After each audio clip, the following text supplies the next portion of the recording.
وإن كن أولات حمل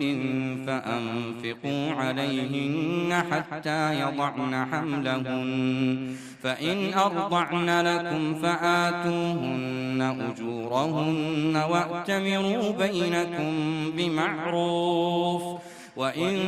تعاسرتم فسترضع له أخرى لينفق ذو سعة من سعته، ومن قدر عليه رزقه فلينفق مما آتاه الله، لا يكلف الله نفسا إلا ما آتاها، سيجعل الله بعد عسر يسرا. وكأين من قرية عتت عن أمر ربها ورسله فحاسبناها حسابا